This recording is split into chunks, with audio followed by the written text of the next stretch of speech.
Evangelho de Marcos, capítulo 1, verso 14. Diz assim: depois de João ter sido preso, foi Jesus para a Galileia, pregando o Evangelho de Deus, dizendo: o tempo está cumprido e o reino de Deus está próximo. Arrependei-vos e crede no Evangelho. Mais uma vez a última parte. Arrependei-vos e crede no Evangelho. Estima-se que morram de 45 a 50 milhões de pessoas por ano. É a média de pessoas que vai a óbito, mais ou menos.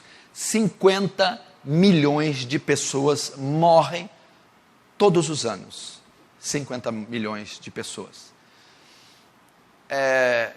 Quantas dessas pessoas, das 50 milhões que morrem, já ouviu o Evangelho pelo menos uma vez?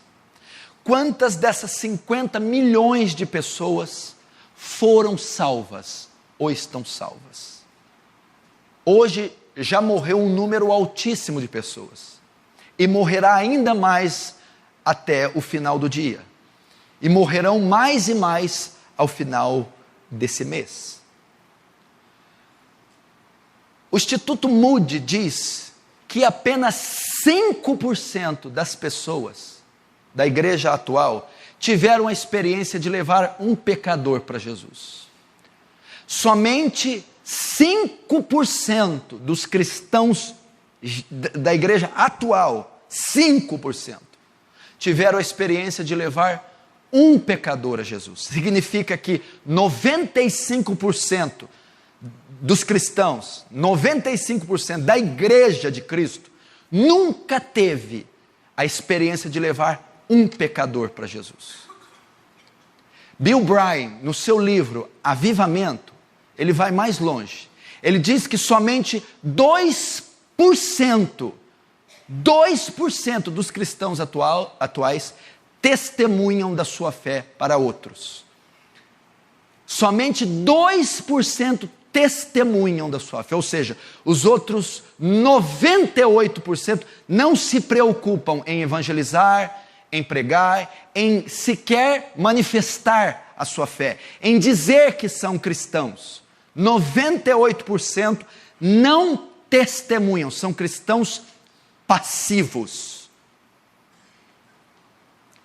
5% só levou pelo menos uma alma para Jesus. 2% só testemunha da sua fé no emprego, para a vizinhança, na escola, onde quer que passa. Eu vou te falar uma coisa, eu não falo tanto aqui, mas uma das maiores evidências que alguém é salvo é que essa pessoa tem desejo de salvar outras. E uma das grandes evidências que alguém nunca foi salvo é que ele não leva a salvação para ninguém. Porque só pode salvar alguém quem experimentou o poder salvador. E eu estou sendo levado a crer que muitos que não têm o menor interesse por evangelismo, menor interesse por missões, menor interesse pela perdição alheia, é porque nunca experimentaram a salvação, nem o poder transformador do Evangelho. Pega na Bíblia, a mulher samaritana, o evangelista é Jesus, ele vai evangelizar ela no poço de Jacó, e ele evangeliza e fala, etc, etc. Quem é para que eu adore? Quem é o Messias? É o que fala contigo. Ele ganha aquela mulher. Imediatamente ela volta aos samaritanos e ela prega para todos os samaritanos. Ela testemunha de Jesus. O endemoniado gadareno. Jesus expulsa a legião de demônios. E o endemoniado ao qual tinha legião estava sentado em perfeito juízo. O que ele foi? Foi até Decápolis. 10 policidades, 10 cidades, e anunciou tudo o que Jesus fez. Imediatamente após ser salvo, o endemoniado foi pregar, testemunhar em 10 cidades. E Saulo de Tarso, Atos capítulo 9. De súbito é tomado por um clarão: Saulo, Saulo, por que me persegues? Quem é tu, Senhor? Sou Jesus a quem tu persegues. A Bíblia diz que ficou cego por 3 dias, foi batizado por Ananias, caiu-lhes a escama. O que ele foi? Foi imediatamente testemunhar nas sinagogas de Damasco. Imediatamente, está testemunhando até hoje, quando você abre as cartas dele. Imediatamente. É impossível que alguém tenha experimentado o poder da salvação, negá-lo ao próximo. É impossível que alguém que foi transformado, regenerado, justificado por Cristo, não leve isso aos outros. Estudos comprovam, presta atenção, que de 80% a 90% das pessoas que se convertem estão se desviando, não permanecem na igreja, não permanecem na fé.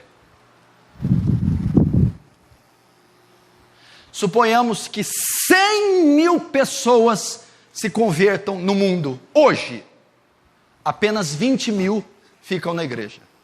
80 mil se desviam, não permanecem. Entendeu? Suponhamos que 1 milhão de pessoas se convertam no mundo hoje. Apenas 200 mil estão permanecendo. Significa que 800 mil que atendem os apelos, que se batizam, que fazem a sua profissão de fé, estão no inferno nessa hora. Se desviam, não permanecem, não firmam aliança, não continuam na igreja. Então nós temos uma média apenas de 20 a 10% de todo o evangelismo mundial que são sólidos, que permanecem. Você tem ideia do que é isso? É um número assustador. De 80% a 90% das multidões que se convertem, 80% a 90% não permanecem. Por quê? Por causa do modelo do evangelismo que é feito. Por causa do evangelismo humanista que é feito hoje. A maneira com que essas pessoas estão sendo trazidas não é a maneira bíblica. Logo, aquilo não pode sustentá-las. E elas não permanecem.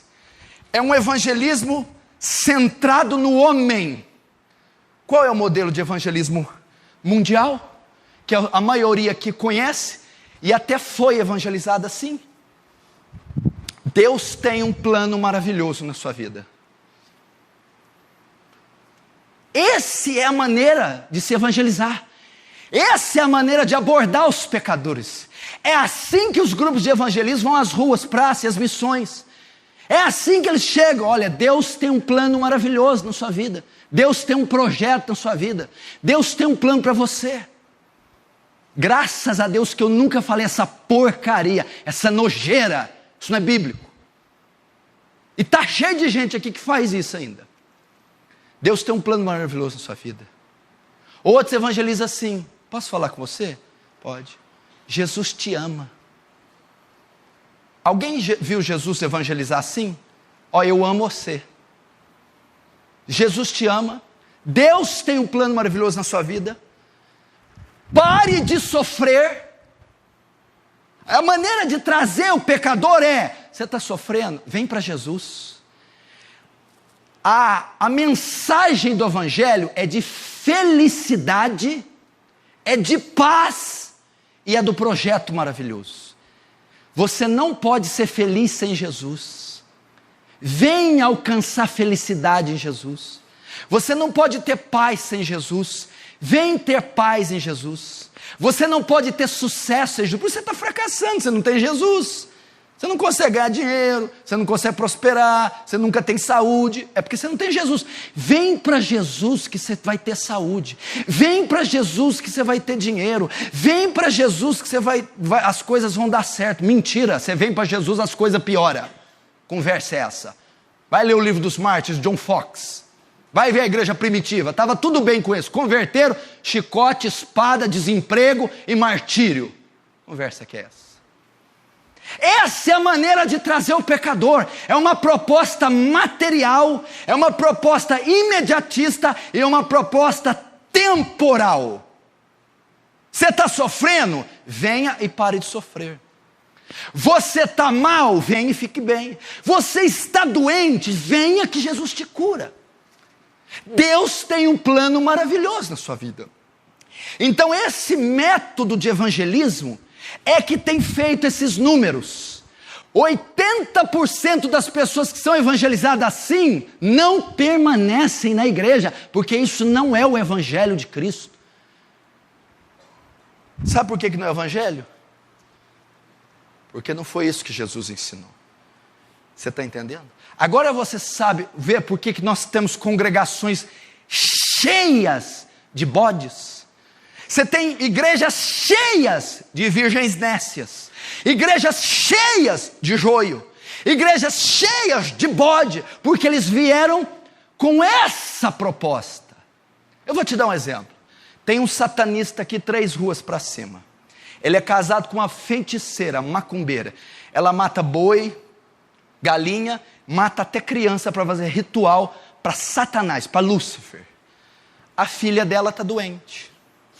E ela não consegue a cura, a filha da bruxa. Não consegue, vai no médico, faz nada. Aí aqui tem uma placa.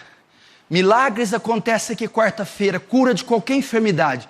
No desespero, essa macumbeira vai vir com a filha no colo e vai entrar nessa igreja. Vai cantar louvores, vai orar, vai ler a Bíblia. Mas ela não veio porque ela está interessada na fé.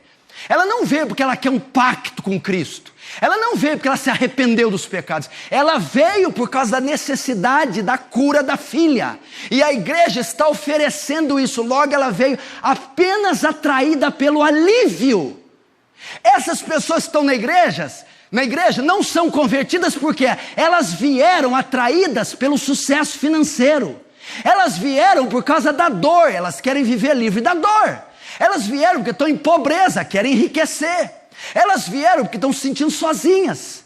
A maneira que as atraiu, o método que as atraiu não foi o evangelho. Foi uma proposta carnal.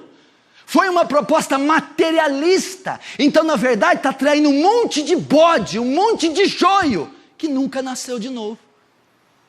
É isso que tem a igreja. Aí o que vai acontecer?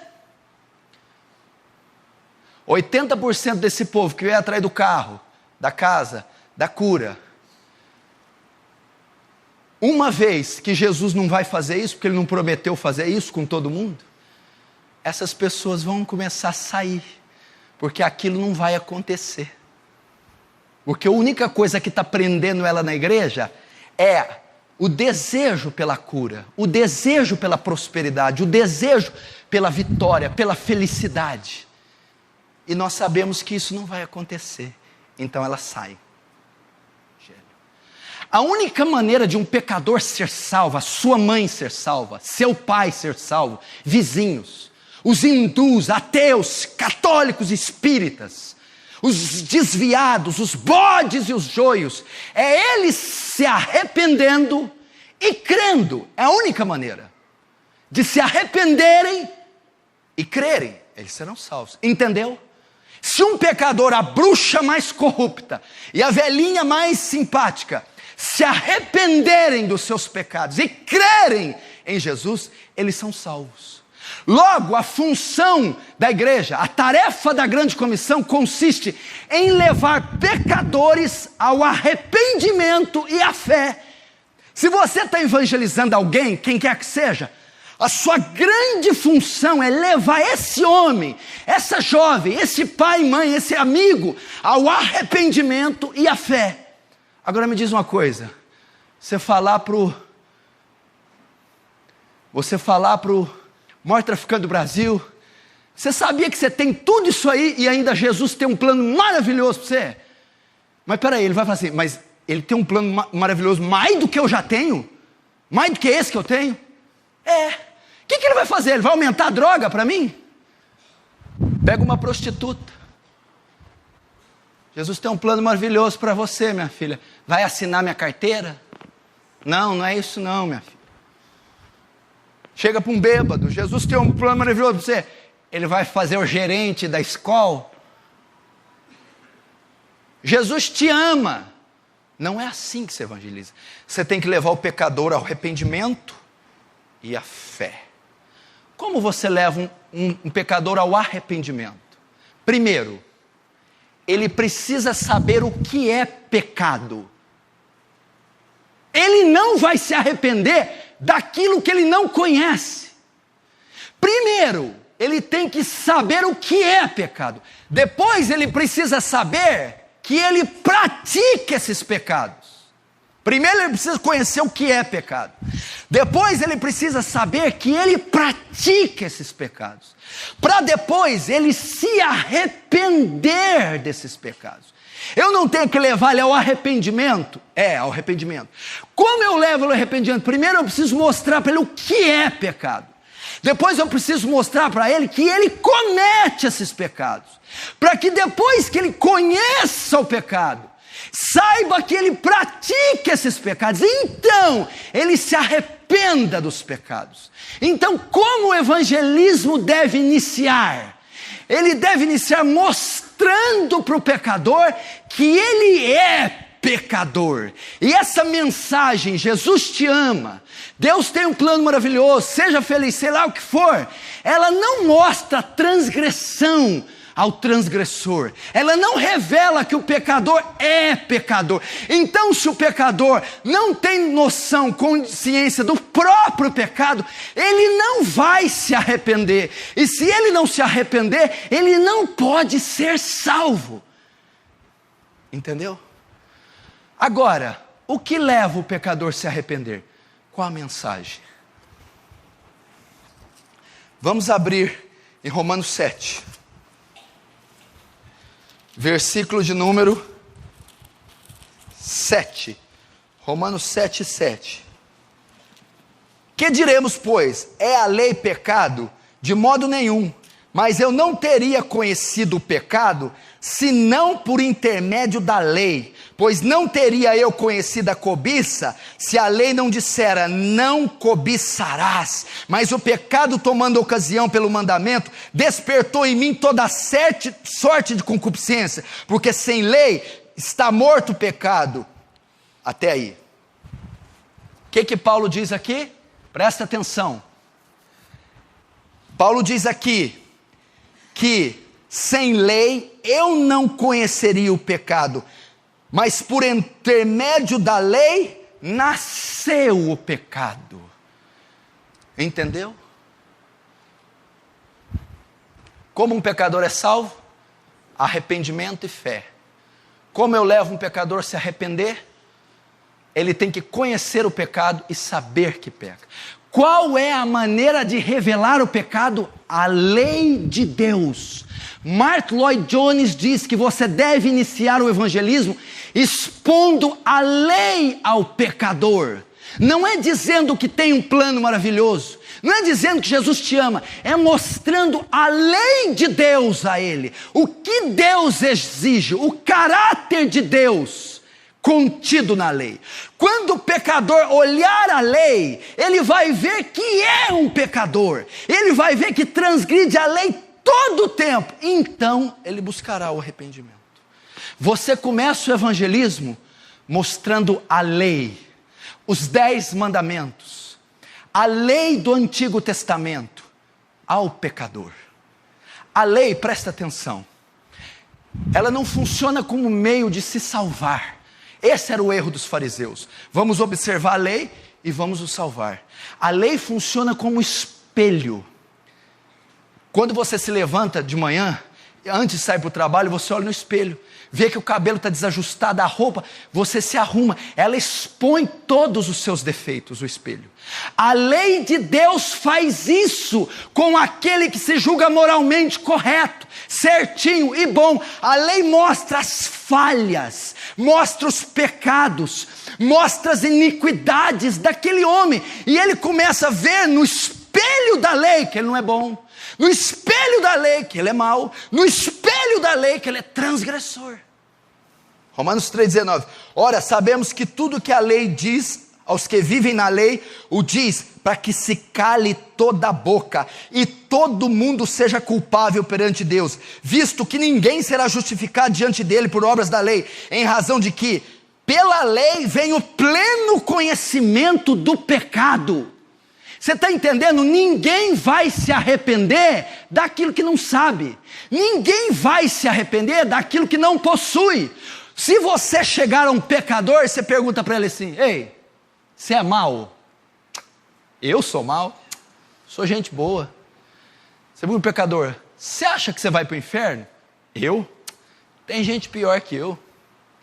Ele não se considera mau. Se considera gente boa, pai de família, paga as contas. Isso é normal. Ele não se considera mau. Então, se você chegar para ele, eu tenho uma notícia para você. Que notícia? É uma boa notícia.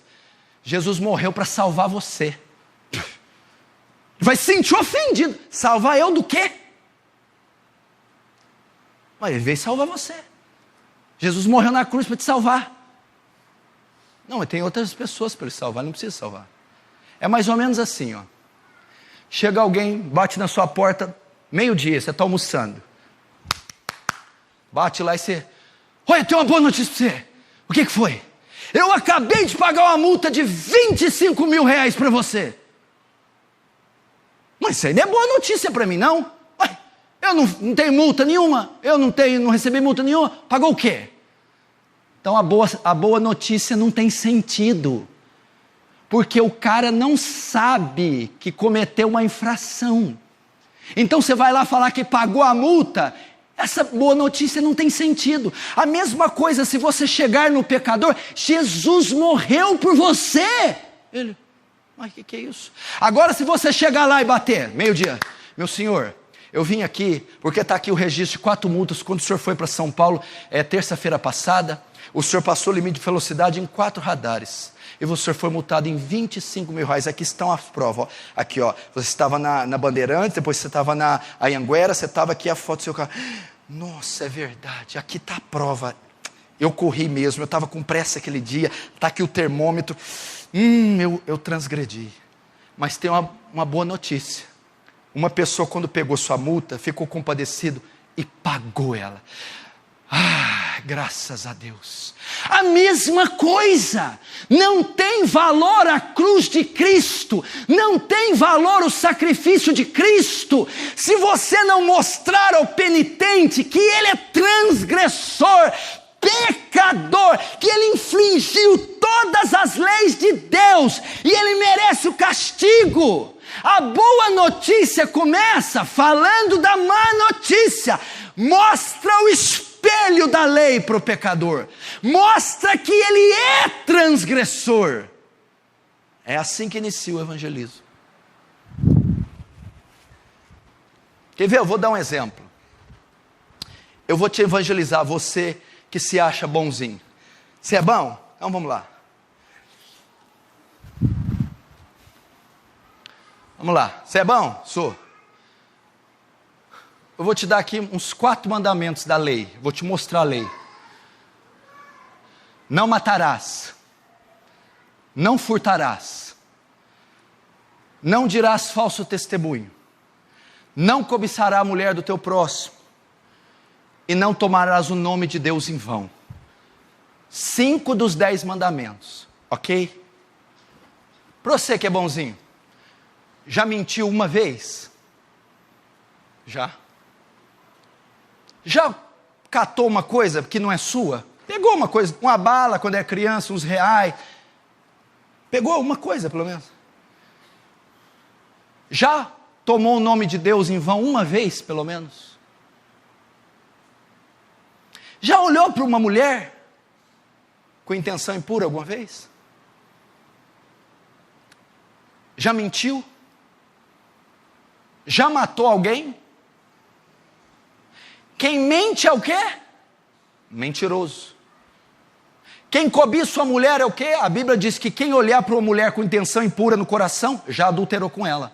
É adúltero. Quem furta é o quê? Ladrão. Quem toma o nome de Deus é o quê? Blasfemo. Quem odeia o seu irmão, a Bíblia diz, quem odeia o seu irmão é homicida. E sabemos que nenhum homicida tem parte nele, a vida eterna. Quem odeia o irmão é o quê? Assassino. Agora fala assim, olha aqui para mim. Você acha que um mentiroso, adúltero, assassino, um blasfemo, qual que é o outro? E um ladrão, vai para o céu? Um mentiroso, blasfemo, ladrão, assassino, adúltero, vai para o céu? Olha o que a lei faz com você. Mentiu uma vez só? É mentiroso. Mas você não mentiu uma. Olhou para uma mulher uma vez só? É adúltero. Mas você não olhou só uma vez. Tomou o nome de Deus em vão? Tomou várias vezes. Blasfemo. Furtou qualquer coisa que seja, usou o telefone da firma, fez alguma coisa? Ladrão. E onde que ladrão merece ir? Ladrão. Ladrão vai para onde? Vai para o céu. Onde que adúltero vai? Lugar de adúltero é o céu. Onde que mentiroso vai? Mentiroso vai para onde? É para o céu. Onde que blasfemo tem que ir? Qual que é o lugar de blasfemo? É para o inferno. Você não é tão bom assim. Você é adúltero, mentiroso, você é blasfemo, ladrão, é o que você é. A lei foi feita para isso. Não, mas dos 10 mandamentos, uns 3 eu estou cumprindo, uns 8. A Bíblia diz que quem transgride um mandamento da lei, é culpado por toda a lei. Por isso que ele diz em Romanos 3, para que toda boca se cale no dia do juízo. Todo mundo é condenado. A função da lei é só mostrar o pecado. Eu vou até mais longe, vamos lá. A Bíblia diz que Deus vai julgar os pensamentos, ok? Se você tiver um pensamento impuro, estima-se que a pessoa tem 30 mil pensamentos por dia. 30 mil. Por dia. Vamos dizer que dos 30 mil, só um você peque. Um pensamento. Você tem um por dia. Por ano você tem 365. Em 10 anos, você tem 3.650 pensamentos impuros. Só um desses te mandaria para o inferno. Só no pensamento. Você pode ficar amarrado em casa, você não precisa fazer nada. Você está vendo? Se você pecasse só no pensamento, dos 30 mil, só um por dia, em 10 anos você tinha 3.650 pecados para dar conta no juízo. Não tem jeito. Você não é bom. Abre comigo em Marcos 10, para você ter uma ideia. Marcos 10. Jesus fez isso com o jovem rico. Verso 17. E pondo Jesus a caminho, correu um homem a seu encontro, ajoelhando-se, perguntou: bom mestre, que farei para herdar a vida eterna? Respondeu-lhe Jesus: por que me chama bons? Ninguém é bom senão um que é Deus. Sabes os mandamentos? Não matarás, não adulterarás, não furtarás, não dirás falso testemunho, não defraudarás ninguém, honra teu pai e tua mãe. Então respondeu: mestre, tudo tenho observado desde a minha juventude. E Jesus, fitando, o amou e disse: só uma coisa te falta, vai e vende tudo que tens e dá aos pobres, terás um tesouro no céu, então segue-me. Ele, porém, contrariado com essa palavra, retirou-se triste, porque era dono de muitas propriedades. Aqui o método de evangelismo de Jesus. Jesus está evangelizando um jovem rico. Jesus estava passando, chegou um homem, um jovem rico, muito rico. Mestre, mestre, o que faço para herdar a vida eterna? Não foi nem Jesus que foi nele. Você já imaginou se chega alguém assim em nós? Irmão, eu quero ir para o céu, eu quero herdar a vida eterna, eu quero converter, o que eu faço? Faz a oração do pecador. Pede para Jesus entrar no seu coração. Vem cá, vamos fazer uma reunião, vamos tomar um chá, vamos vir com a gente, vou te dar um monte de filme, de coisa. Jesus não fez isso. Jesus resistiu ele ainda. Bom? Por que me chama bom? Jesus sabia onde o jovem rico queria chegar. Quando ele chamou Jesus de bom homem, ele tinha uma noção errada da natureza do homem, o jovem rico. Mestre, o senhor é bom. Homens são bons. E eu observo a lei, eu também sou bom. Jesus vai desfazer a visão da natureza do homem que o jovem rico tinha. Por que me chama bom? Só um é bom, que é Deus. Jesus está dizendo assim, você tem uma visão errada de si próprio, você se julga bom, você acha que você é certinho, só um é bom. Sabe qual que é a tradução da palavra bom? Moralmente perfeito. Só Deus é moralmente perfeito. Jovem rico, você não é bom, e eu vou te provar. Bom mestre, o que eu faço para entrar na vida eterna? Conhece os mandamentos? Não adulterarás, não furtarás, não dirá falso testemunho, honra teu pai. Tudo isso tenho guardado desde a mocidade. Jesus vai mostrar para ele que ele é corrupto. Ele vai apresentar a lei para ele. Primeiro ele vai dizer, não existe homem bom. Todos pecaram e destituídos da glória de Deus estão. Todos são vis e desprezíveis. Só Deus é bom. Sabe como eu te provo? Eu vou mostrar a lei para você. Não matarás. Não adulterarás, não dirá falso testemunho, não cobiçarás, honra teu pai e tua mãe. O jovem rico, isso aí eu tenho feito desde a minha mocidade. Ah é? Agora Jesus vai pegar ele. Então tá bom, vende todos os teus bens e dá aos pobres. Ele não quis. Os 5 mandamentos que Jesus estava referindo-se, os 5 mandamentos que Jesus estava citando, referia-se ao segundo maior mandamento, ama o teu próximo. Quando Jesus pôs em prova se ele amava mesmo, não furtarás, não adulterarás, não, Jesus disse, pega o teu dinheiro e dá a todas essas classes de pessoas. Ele não quis dar. Jesus mostrou para ele, está vendo? Você não consegue cumprir a lei. É impossível cumprir a lei. Você não tem condição de cumprir a lei. Você não ama de fato essas pessoas. Então ele se entristeceu. Por que ele se entristeceu? Porque quando Jesus disse, pega todo o teu dinheiro e vende aos pobres, expôs a avareza do jovem rico, expôs que ele quebrou todos aqueles 5 mandamentos da lei que eram relativos ao próximo. Não pode cumprir. É a lei, meu irmão. É com a lei que você evangeliza.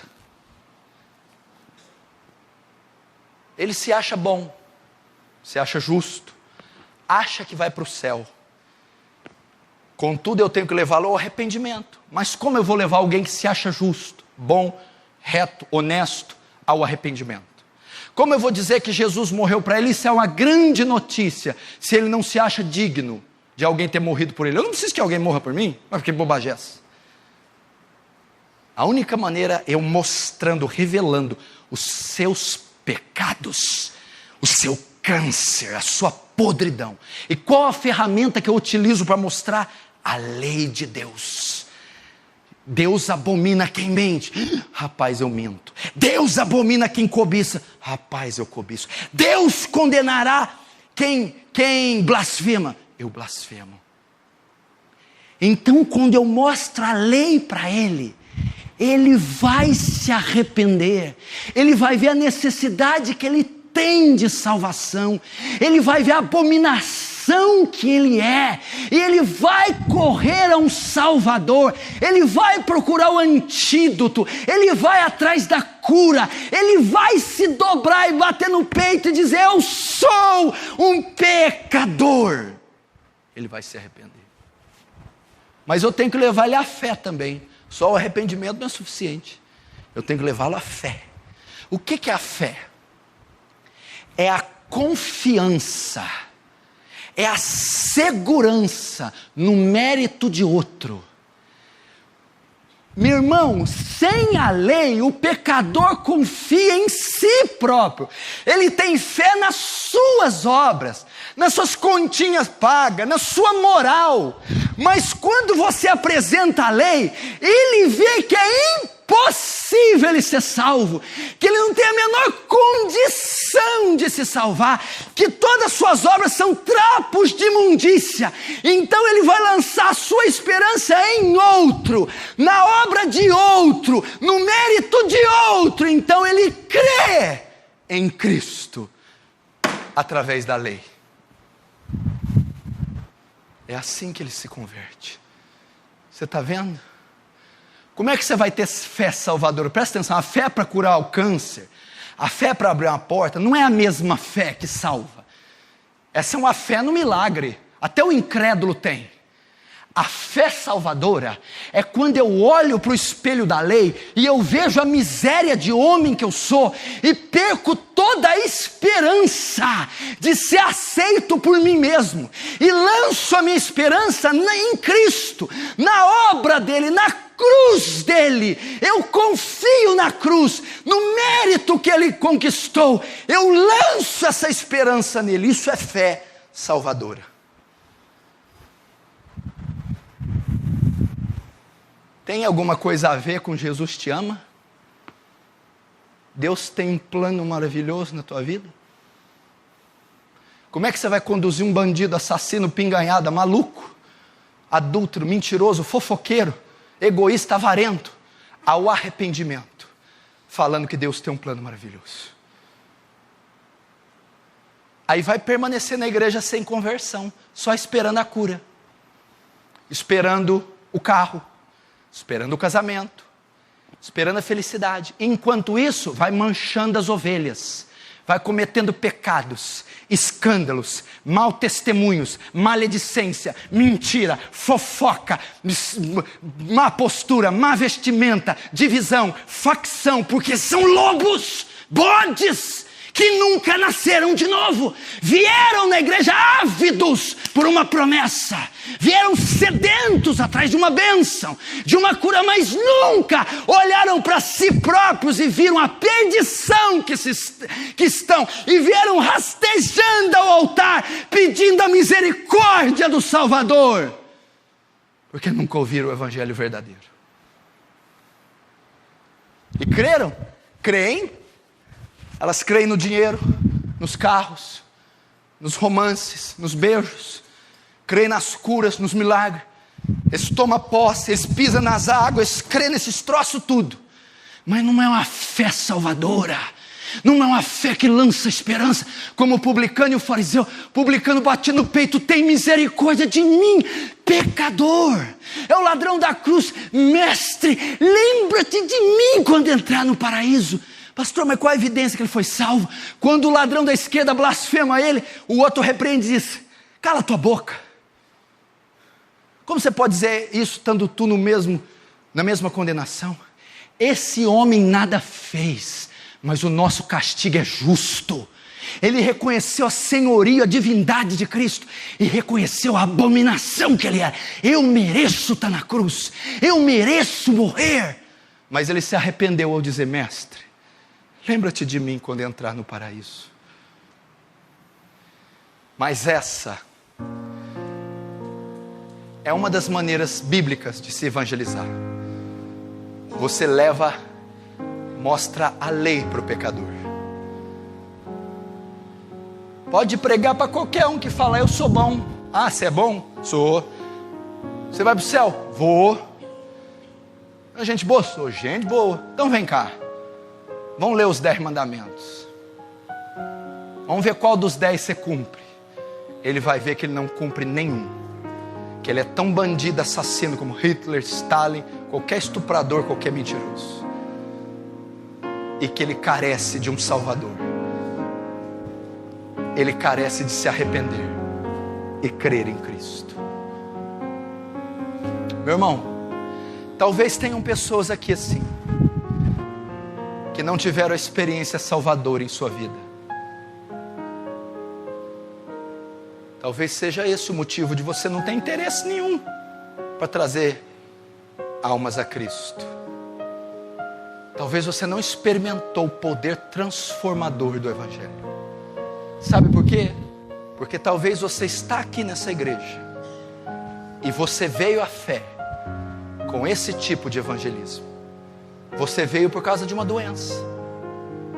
Você veio por causa de uma necessidade. Você veio para ser feliz. Você veio para arrumar um casamento. Você veio para se dar bem na vida. Você veio porque de certo te prometeram que você tomaria posse, pisaria nas águas, seria mais que vencedor, teria tudo. E aliás é isso que atrai pessoas para a igreja. Elas estão más, querem ficar bem. Estão solteiras, querem casar. Estão tristes, querem ser felizes. Por isso que a maioria está sentada nos bancos. São bodes, são joios, são virgens nécias. Porque não é essa mensagem transformadora. A cruz de Cristo não se limita a isso. Você precisa entender, meu irmão. Todos pecaram, destituídos da glória de Deus estão. Meu irmão, no dia do juízo toda a boca vai se calar. Ele vai usar a lei de Moisés para julgar os pecadores. Diante da lei, o que você vai poder fazer? Quando ele for julgar, não dirá falso testemunho. Você vai ver quantas mentiras contou na sua vida. Quando ele julgar, não adulterarás. Você vai ver quantos homens e mulheres cobiçou na sua vida. Quando ele julgar, não tomarás o nome de Deus em vão. Você vai dizer, eu fiz isso todo o tempo. Não matarás. Quanta gente eu odiei, eu não perdoei. Quanta gente eu tive barreiras.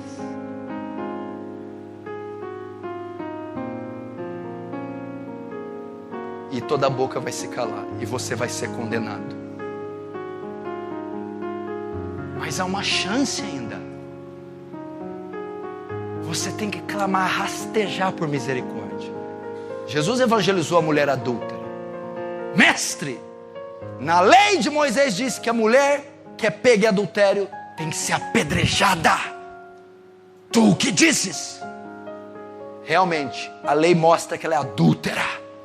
A lei mostra que ela merece pedras. A lei mostra que essa mulher tem que ser condenada. Mas quando Jesus fala, vai, não peques mais. Essa mulher está rastejando aos pés de Jesus. Ela está lá em prantos, suplicando a misericórdia. Então ela é perdoada. Aqui está cheio de prostitutas aqui. A lei pegou você, meu filho. E a lei diz, mata-o, mata-o, condena-o. Diante da lei, tudo que você tem é espada. Mas tem um Salvador aqui, com o braço estendido para você, dizendo, vem pecador. Vem pecador. Vem antes que seja tarde. Sabe qual é o pecado que mais vai levar a gente para o inferno? E eu temo que seja o seu esse. Sabe qual que é? O orgulho. Por causa de orgulho, pessoas não se rebaixam. Por causa de orgulho, pessoas não admitem. Por causa de orgulho, pessoas não se submetem. O orgulho foi o pecado original. O pecado de Lúcifer. Faz como aquela mulher. Você já parou para pensar se hoje for o seu último dia? E se for hoje? E se o comércio da Franca mantiver com sua foto e uma cruzinha do lado? Se for o último dia da sua vida, adeus carros, casas, adeus prazer, acabou. Game over para você. Onde será o seu destino? Onde será o seu fim? Que fim você terá? Será que você já se deu conta que você está em câncer fase terminal? Que o câncer está comendo você? Que você tem dias de vida? Que você está respirando por aparelhos? Você necessita ser curado? E você está insistindo em conviver com câncer? Você está insistindo nesse pecado, mas hoje aqui gratuitamente a cura está sendo oferecida.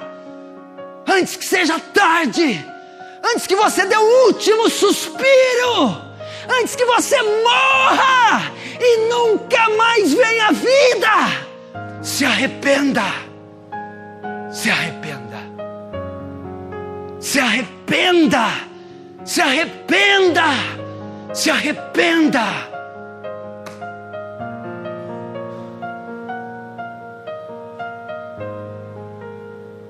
Se arrependa. Olhe para a lei, para a lei. Você não é bom. Olhe para a lei. Você mentiu.